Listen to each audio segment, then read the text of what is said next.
Hi y'all, this is likely going to be a sun glare, and I'm out here with a guy that's getting his basketball skills fine-tuned, so you'll hear some bouncing and some hoop action going on. However, y'all know I talk loud, so you can hear me over that activity there. I shared a video last night that was similar to this one, but I didn't put that one on YouTube because I had some private content I didn't want in the public arena, so this is going to have some similar content. I had been wondering recently, where are the voices in the public arena and otherwise who speak out without being unnecessarily excessive in anger? And that is because sometimes when people have anger that is their master in their disagreements, it can kind of kill the vibe or the message, so to speak, or at least dampen the message some, because the anger gets in the way of the reason and wisdom. But I'm just wondering, people like Nelson Mandela, Fannie Lou Hamer, Susan B. Anthony, Muhammad Ali, and Marion Barry, and the Rambo character that was played so expertly by Sly Stallone. Shout out to y'all people. I really honor and thank you all and love you for who you are and what you contributed and continue to contribute to our existence in thriving exercises. Yeah, what about Nelson Mandela? That man was a man of valor and conviction and solid belief in getting equality for his people and justice for his nation. And he spent about 25 years in jail, strictly for being a man of unequivocal conviction. Yes, he believed and he steadfastly contained himself, whereas he will go down in history as one of the most remarkable people that we have ever had the pleasure of being aware of. Yes, he even came out forgiving those who had mistreated him and who disrespected him and who imprisoned him. And he hired some of them when he became the president of South Africa. How about that? He went from the prison house to the presidential house. Yes, and when he walked out of that prison, oh my goodness gracious, he came out with dignity, spilling from his pores. Yes, a man of heart, pulsing and overflow. And people that witnessed it on TV, I mean to tell you, there were tears flowing. And we were swelled with pride for all that he had sacrificed. His conviction kept himself, because he had at least several opportunities to come out of prison prematurely if he had only made some concessions to the system. But he said, no, I will not compromise on my stance. And he did not, and thereby served more time and came out a man as he went in, a man, a thoroughbred. Yes, he was. And what about Muhammad Ali? Yes, indeed. He refused to serve in the United States military. And his reasons given were, he said, ain't nobody over there in Asia ever called me nigger. In essence, that's what he said. Of course, I'm not doing verbatim because I cannot recall. What I do recall is the essence of his message and how steadfastly he expressed it, and actions followed his words. He talked the talk and he walked the walk. He was facing a felony charge and also at least 5 years in prison. He still sacrificed. He was stripped of his title, his boxing license, which was his income for his family and his livelihood.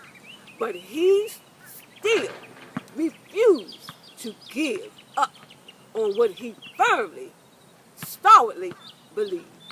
And when all was said and done, it went all the way to the United States Supreme Court, and he was out on bond while the process was going through the motions. So he didn't serve any serious time in jail.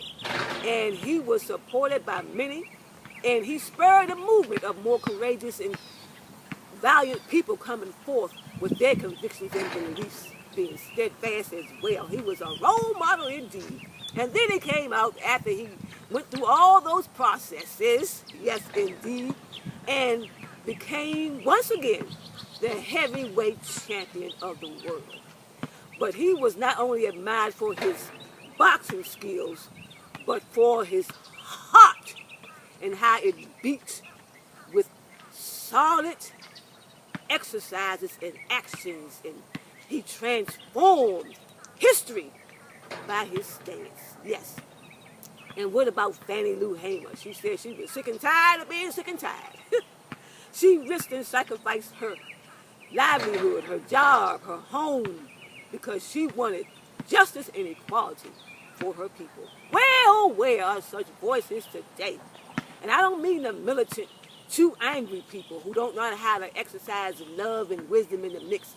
Love and war have to be part of the balance that we use as we go forward in our journeys. The planet Mars is a planet of war. The planet Venus is a planet of love.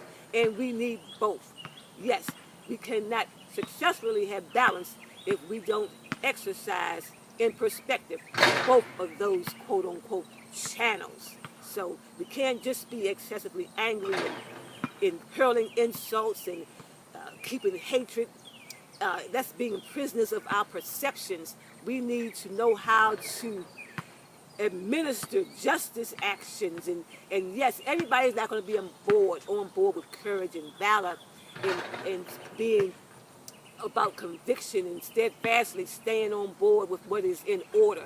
So we don't have to spend unnecessary time with those folks, and nor do we have to hate on them and be viciously malicious towards them.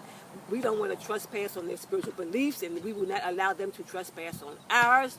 And yeah, what about also going back to these people of quality character? What about the character Rambo? Yes, indeed. Rambo said, fuck the status quo. He was kicking ass and taking names unapologetically. Yes, indeed. Rambo was a man of force to be reckoned with. And great old Marion Barry. Yes, they all that I've named had their flaws. We all do have our flaws. But overall, Marion Barry was a warrior for the people. He loved the people. He was a soldier, and he spoke out, and he was fearless in various aspects. And that's why he will go down in history as a master politician.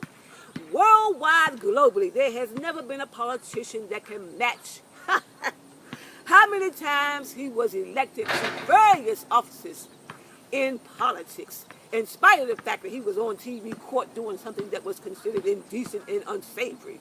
He went to jail.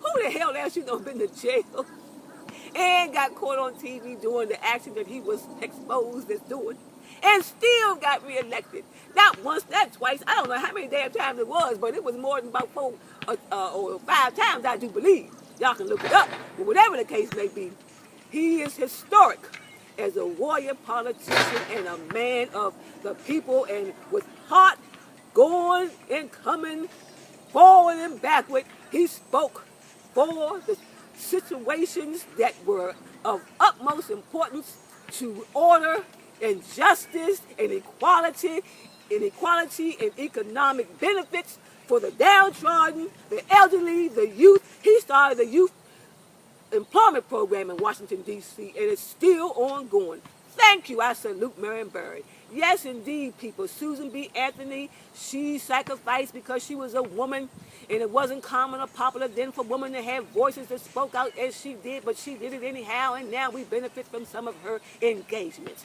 So, people, I want to say to you, there are more people rising up, more folks who have decided to heighten their awareness, to become more enlightened, to be about ascending. I ascend, you ascend, we ascend. United, we shall evolve, many of us. And no, we cannot save the world. And everybody's not going to be on board with what is just and pure and righteous and holy and sanctified and what is about the best and well-being of our nation and this world. but we have more people that are joining forces. Yes, and we are forces to be reckoned with. We are fearless, courageous. We are of integrity, and we will not be silenced. Yes, keep going on. Don't give up. Stand firm. Don't veer from the courses when you know that you know that you know what your signature style journey is. Let no one or nothing get you off your A game. I don't give a fuck or a damn what is going on, who is doing what, how they doing it, when, how, and etc. There's nothing and nobody that can upstage the universal rhythm. And there will be people, despite all of the contrary activity, all of the arrows that are aimed, all the opposition that is going forth, all the balls that are bouncing, whatever the fuck is going on this horizon and beyond, there shall always be a people who are unafraid, who are still coming forth. But we need more. And times are changing, people. Things are changing. We are changing. We are evolving. And we shall not cease our movements forward. Who is on board with this movement? Because it is a movement, and it will transcend all the nonsense, all the bullshit, all the cowards. The cowards are in flow, but hell to the gnaw if they're going to transcend and check what the fuck we got going on, because our heads are on straight, and we are getting better as the time goes on. We are living and learning and teaching. Yes, we're all students and teachers, and we shall be heard, we shall be seen, and our creation shall be manifested and become realities. Reality is shifting, we're changing, we're altering, and we are building, and we shall not be dismissed, we shall not be ignored, because we are indestructible, and we are invincible, and that is irreversible to whom it concerns. Are you one of the thoroughbreds? Are you one who is ascending beyond all else that's going on? Ascend. Thank y'all for listening. Bye now.